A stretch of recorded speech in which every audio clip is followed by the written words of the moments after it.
एक बार फिर से सुमन की चीखों से गूंज उठा। लेकिन आज की रात सुमन की चीखों को सुनने वाला वहां पर कोई भी नहीं था।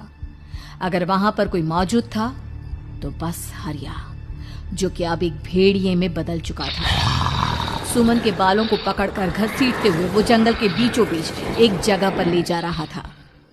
अगली सुबह गांव में। अरे भाई, पता नहीं क्या बात है, अपने गांव का हरिया किसान और उसकी पत्नी सुमन दोनों गायब हैं। दोनों का कोई अता पता नहीं। अरे कैसी बातें कर रहे हो भाई, ये कब हुआ है? अरे पूरे गांव में खबर फैली पड़ी है। कल रात को दोनों खेत की तरफ जा रहे थे, लेकिन लौटकर आए ही नहीं। तो हो सकता है अपने खेत पर होंगे। पूरा गांव ढूंढ कर आया है भाई। जानते हो क्या मिला वहां पर? क्या हुआ भाई? क्या मिला? बताओ हमें, क्या मिला? अरे हरिया की पत्नी सुमन के कपड़े पड़े हुए थे। शरीर का एक एक कपड़ा फटा हुआ झोपड़ी के बाहर पड़ा था, लेकिन दोनों पति पत्नी का कोई पता ठिकाना नहीं था। अरे भाई, लेकिन उसका जो दोस्त है ना रामू किसान, उससे पता करके आते हैं ना। अब तक तो दोनों साथ ही खेत पर जाया करते थे।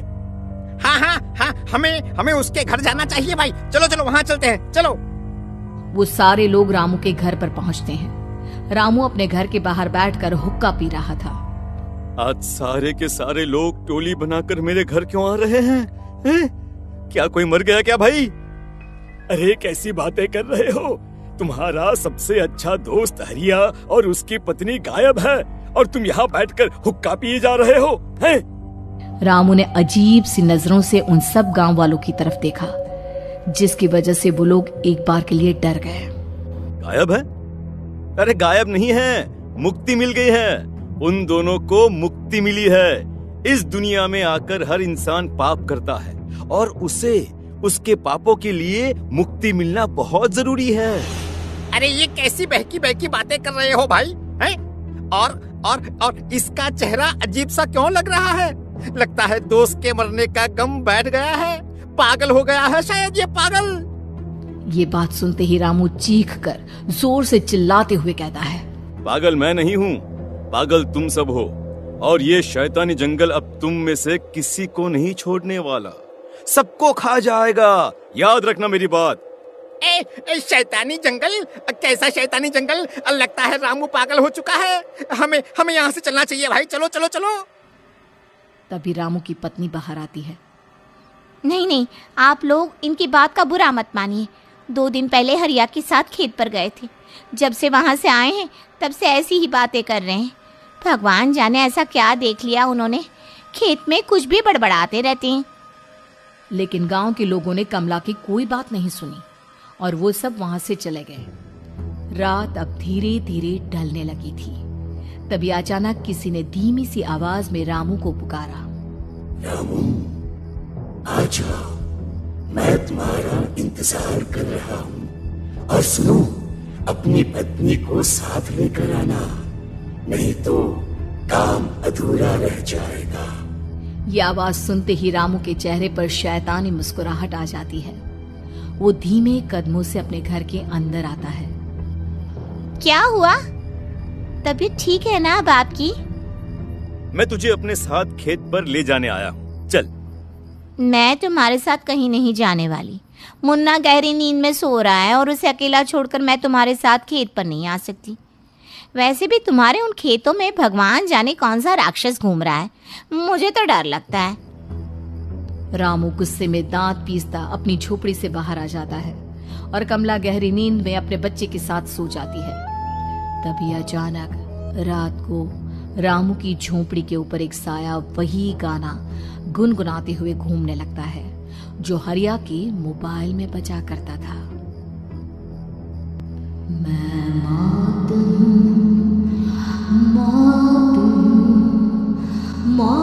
जो पसरी है चारों ओर, जो आएगी कहीं से निगल जाएगी सबको। मैं मौत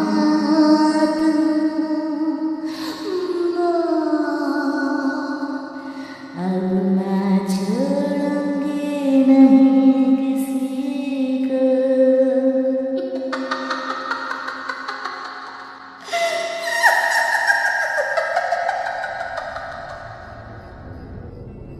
ये आवाज सुनकर रामू की पत्नी कमला की आंख खुलती है और वो देखती है कि उसका मुन्ना अपनी जगह से गायब था। कमला चीखते हुए बाहर दौड़ कर आती है। वहां पर उसने देखा कि रामू ने अपने बच्चे को झोपड़ी के बाहर एक पेड़ से उल्टा लटकाया हुआ था और उसका बच्चा चीख चीख कर रो रहा था। वहीं दूसरी तरफ एक साया बच्चे के ठीक नीचे आग जलाकर उसके चारों तरफ हैवानों की तरफ नाच रहा था। छोड़ दो मेरे बच्चे को। अरे क्या कर रहे हो तुम? शर्म नहीं आती तुम्हें अपने ही बच्चे को इस तरह मौत के हवाले करते हुए? अपना बच्चा? किसने कहा ये मेरा बच्चा है? अरे ये तो उस रामू की औलाद है, इस गांव के किसान रामू की, और मेरी दुश्मनी इस गांव के हर इंसान के साथ है। क्या? कैसी बात कर रहे हो तुम? और ये औरत कौन है? ये मेरे बच्चे को खा जाएगी। तभी अचानक से उस साया ने एक बेहद खतरनाक दिखने वाली औरत का रूप ले लिया और उसकी आंखों से आग निकल रही थी। सही पहचाना तूने, मैं तेरे बच्चे को खा जाऊंगी। अगर तू अपनी इस हैवान पति रामू के साथ जंगल नहीं आई तो मैं तेरे बच्चे को खा जाऊंगी। लेकिन क्यों?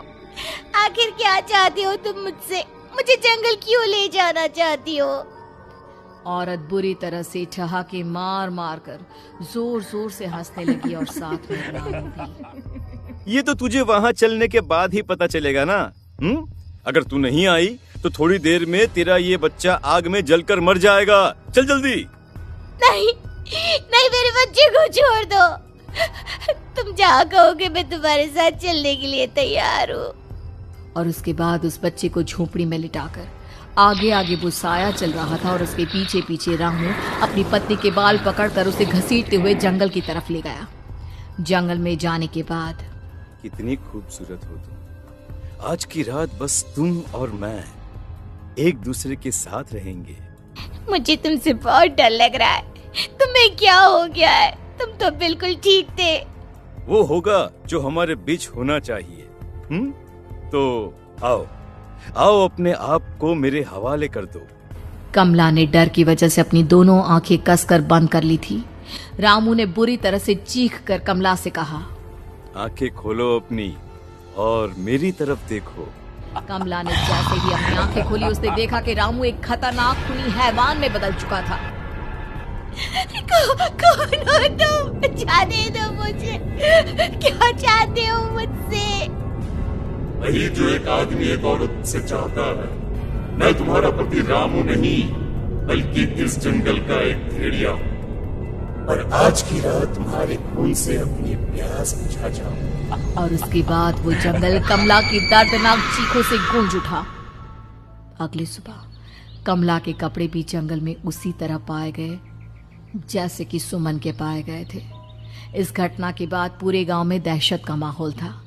अपने माँ बाप की मौत और गांव में हो रहे इस तरह की घटनाओं की खबर सुनकर किशन शहर से गांव लौट आया था। अपने माँ बाप की बेदर्द मौत की वजह से वो बहुत परेशान था। तभी अचानक उसे अपने घर में खाट के नीचे पड़ा हुआ वो मोबाइल फोन मिला जो उसने अपने पापा हरिया को गिफ्ट किया था। अरे कितने प्यार से पापा के लिए मोबाइल फोन लेकर आया था। इसे एक दिन भी काम में नहीं ले पाए। और आखिर कौन है जो गांव में इस तरह की हत्याएं कर रहा है? क्या है इन सब के पीछे? क्या है? मुझे पता करना ही होगा, वरना एक दिन पूरा का पूरा गांव खाली हो जाएगा। इस गांव में एक भी जिंदा इंसान नहीं बचेगा। गांव के लोगों की मदद करने के इरादे से किशन अपने गांव से दूर एक दूसरे गांव में बहुत बड़े तांत्रिक के पास मिलने के लिए गया। तांत्रिक बाबा, अब आप ही कुछ उपाय बता सकते हैं। भगवान जाने हमारे गांव को किसकी नजर लग गई है। नजर नहीं लगी है, किसी ने तुम्हारे गांव को बद्दुआ दी है। किसी सताई हुई आत्मा का प्रकोप है और अब वो पूरे गांव में किसी को नहीं छोड़ेगी जब तक उसकी आत्मा को शांति नहीं मिल जाती। अरे लेकिन ऐसा कौन है बाबा? किसकी आत्मा है और कैसे मिलेगी उसे शांति? मौत है, मौत कहीं से भी आएगी और सबको निगल जाएगी। इससे बचने का सिर्फ एक ही उपाय है, लेकिन उस उपाय को करना आसान नहीं होगा। जो भी उस उपाय को करने की कोशिश करेगा उसकी जान जा सकती है। भले ही मेरी जान चली जाए, लेकिन मैं अपने गांव के लोगों की जान बचाने की पूरी कोशिश करूंगा बाबा। तो ठीक है, फिर अगली अमावस की रात जैसा मैं कहता हूँ वैसा ही करना। अमावस की रात तांत्रिक के बताए अनुसार किशन अपने साथ केरोसिन लेकर जंगल की तरफ चल पड़ा। उसके हाथ में देवी के मंदिर का सिंदूर भी था। किशन जंगल के बीचों बीच पहुंचा। ये देखकर उसकी आंखें फटी की फटी रह गई। वहां एक उबलते पानी का तालाब था और कई लोगों की लाश लटक रही थी। किशन के माँ बाप की लाश भी वहीं थी। माँ, बापू, क्या हो गया? ये क्या हो गया? तभी वहां पर एक औरत और आदमी आते हैं। उन्हें देखकर किशन चौंक जाता है। गोपाल काका, आपकी तो 5 साल पहले मौत हो गई थी। और निर्मला काकी, आप? हाँ, मौत तो हो गई थी, लेकिन तुम ये नहीं जानते कि हमारी मौत कैसे हुई थी। क्या कहना चाहते हैं आप? कुछ नहीं, बस ये जान लो कि अब इस गांव में कोई जिंदा नहीं बचेगा। लेकिन क्यों काकी? क्योंकि 5 साल पहले इन गांव वालों ने मुझे डायन बताकर पत्थर मार मार के मार डाला। मेरी कोई गलती नहीं थी। गांव का एक बच्चा क्या लापता हुआ, सारा इल्जाम मेरी पत्नी पे डाल दिया। और जब मैंने निर्मला की जान बचाने की कोशिश की तो मुझे भी मार डाला। आपके साथ ये बहुत गलत हुआ काकी, लेकिन आप जो कर रहे हैं वो भी सही नहीं है ना? तुम यहाँ से चले जाओ वरना तुम भी नहीं बचोगे। हमारी आत्मा पिछले 5 साल से मुक्ति के लिए भटक रही है। चले जाओ यहाँ से। मौका देखकर किशन सिंदूर उन दोनों के ऊपर डाल देता है। उनका शरीर जलने लगता है और वो भयानक तरीके से चिल्लाने लगते हैं। अगले ही पल किशन उनके ऊपर केरोसिन डाल देता है और वो दोनों जल जाते हैं। किशन अपने माँ बाप और दूसरी लाशों का अंतिम संस्कार करवाता है और अपने घर लौट आता है। लेकिन वो अभी भी इस बात से अनजान है कि मोबाइल अभी भी बज रहा था। मैं मौत